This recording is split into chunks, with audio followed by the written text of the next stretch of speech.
Assalamualaikum warahmatullahi wabarakatuh. Alhamdulillahi rabbil alamin. Allahumma salli ala Sayyidina Muhammadin wa ala alihi wa sahbihi wasallim. Segala puji kepada Allah subhanahu ta'ala, serta selawat beserta salam semoga selalu tercurahkan kepada baginda Rasulullah sallallahu alaihi wasallam. Tata krama bersenggama dalam kitab Qurratul Uyun. Fasal di dalam menerangkan sebagian tata krama jima dan cara yang paling utama di dalam berjima serta apa saja yang berhubungan dengannya. Namun sebelum lanjut, silakan kalian klik tombol subscribe, lalu aktifkan tombol lonceng sebelah kanan sampai berdiri, supaya kalianlah pertama tahu ketika kami upload video terbaru. Terima kasih. Hindarilah bersengama dengan menggunakan pakaian, itu adalah pekerjaan bodoh tanpa keraguan. Melainkan semua pakaian istri dibuka, wahai kawan, dan hendaklah kamu bermain-main dengannya dan janganlah kamu takut. Ibnu Yamun telah memberi isyarat bahwa di antara tata krama senggama adalah suami tidak menyetubuhi istrinya dalam keadaan istrinya menggunakan pakaian. Suami hendaknya melepas semua pakaiannya, kemudian dia bersama istrinya bersenggama dalam satu selimut, karena ada hadis yang menerangkan, apabila salah seorang di antara kalian bersenggama dengan istrinya, maka janganlah telanjang sebagaimana telanjangnya keledai. Dan adalah Nabi SAW ketika hendak bersenggama, beliau menggunakan tutup kepala dan melirihkan suaranya serta berkata kepada istrinya, hendaklah kamu tenang.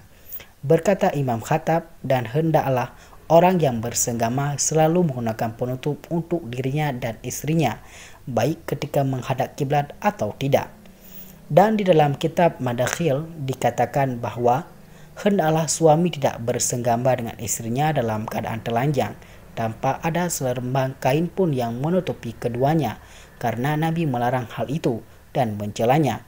Beliau menyamakan hal itu dengan apa yang dilakukan keledai.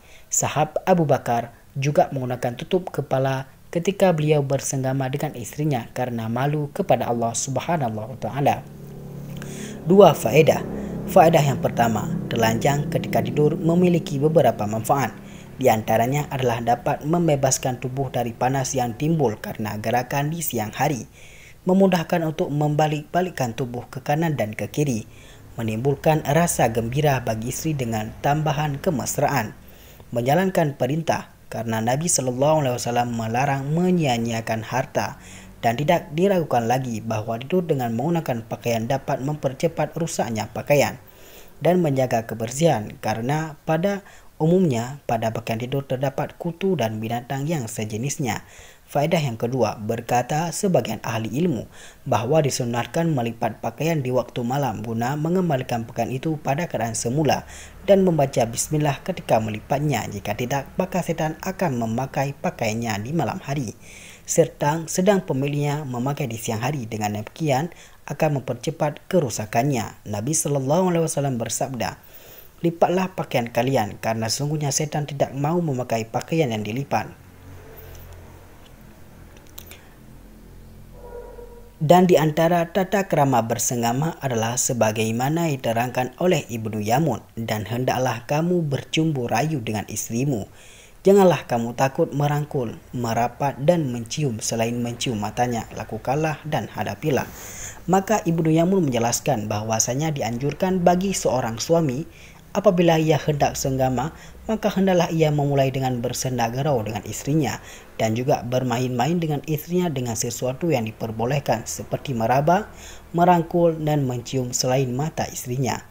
Adapun mencium mata maka akan menyebabkan perceraian sebagaimana keterangan yang akan datang. Dan janganlah seorang suami ketika ia senggama dengan istrinya, ia melakukan dalam keadaan lupa diri, sebagaimana sabda Nabi, janganlah sesekali ada seorang di antara kalian yang bersenggama dengan istrinya sebagaimana yang dilakukan hewan, dan hendaklah di antara keduanya menggunakan suatu perantara. Kemudian Nabi ditanya apakah yang dimaksud dengan perantara itu. Nabi menjawab, yaitu mencium dan bercakap-cakap dengan bahasa yang indah-indah. Dalam riwayat yang lain, jika salah seorang di antara kamu senggama, maka janganlah telanjang bulat sebagaimana telanjangnya kuda. Sebaiknya, saat suami melakukan senggama, hendaklah ia memulainya dengan penuh kelemah lembutan sambil berbakap cakap dengan penuh kemesraan dan memberikan ciuman yang penuh dengan kehangatan. Hal tersebut dilakukan karena sesungguhnya wanita cinta kepada pria sebagaimana pria cinta kepada wanita. Maka janganlah sampai suami bersenggama bersama istrinya dalam keadaan lupa diri dengan melupakan semua perantara itu. Kalau tidak begitu, maka suami hanya akan dapat membagi kebutuhan saja. Sebelum kebutuhan istrinya terpenuhi, dengan kata lain, suami akan mengalami ejakulasi sebelum istri mengalaminya, yang pada akhirnya akan menyebabkan keresahan, ketidakpuasan sang istri atau merusak agamanya, menyebabkan perselingkuhan. Kebaikan dan kebenaran seluruhnya ada dalam hadis bahwasanya janganlah sekali-kali seorang suami ketika ia hendak senggama dengan istrinya tanpa didahului dengan bersendak gerau, bermesraan dan bersenang-senang. Setelah itu barulah ia bertindak untuk melepaskan keinginan bersenggama. Di dalam hadis dikatakan ada 3 perkara yang termasuk kelemahan, yaitu seseorang bertemu dengan orang yang ia senangi, kemudian ia berpisah sebelum ia mengetahui nama dan nasabnya. Seseorang yang saudaranya ingin menghormatinya, kemudian penghormatan itu ditolaknya. Seorang laki-laki yang menggauli hamba sahayanya istrinya tanpa didahului dengan percakapan, bermesraan dan bersenang-senang, kemudian ia langsung mencapai puncak ejakulasinya, sementara hamba sahaya atau istrinya sendiri belum terpenuhi kebutuhannya dalam senggama. Kemudian Ibnu Yamun berkata, dan kebalikan dari tata krama senggama dapat mendatangkan perselisihan antara suami dan istri, wahai sahabat,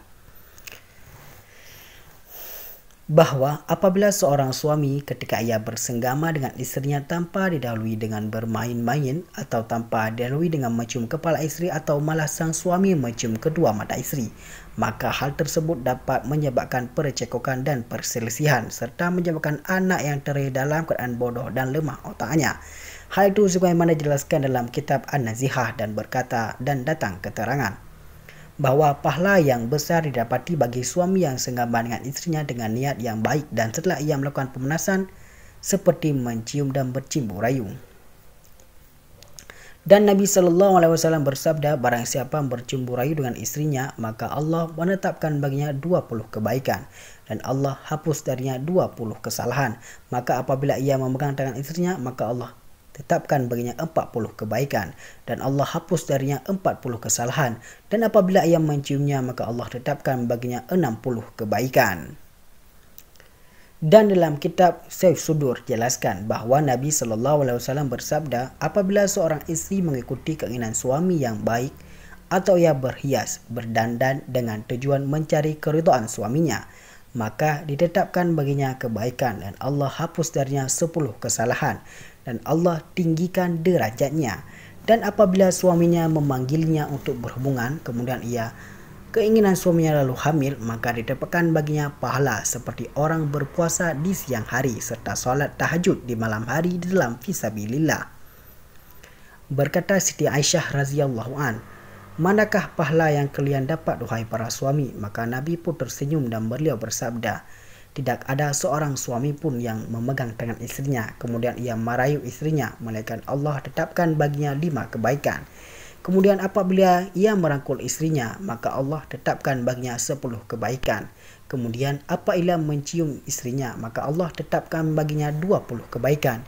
Kemudian apabila ia berjima istrinya, maka hal tersebut lebih baik baginya daripada dunia beserta istrinya.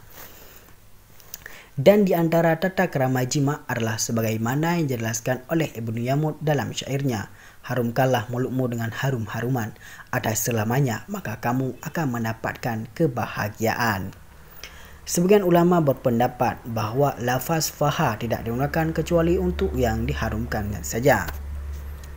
Bersabda Nabi SAW, sebaik-baik wanita adalah yang selalu menggunakan wangi-wangian lagi bersih. Dan Sayyidina Ali bin Abi Talib radhiyallahu an, sebaik-baik wanita kalian adalah wanita yang harum baunya dan sedap masakannya, yaitu wanita yang sederhana dalam belanja dan pemeliharaannya, tidak pelik, tidak boros. Itu semua adalah tindakan karena Allah, sesungguhnya tidaklah dilandasi karena Allah itu tidak akan merugi.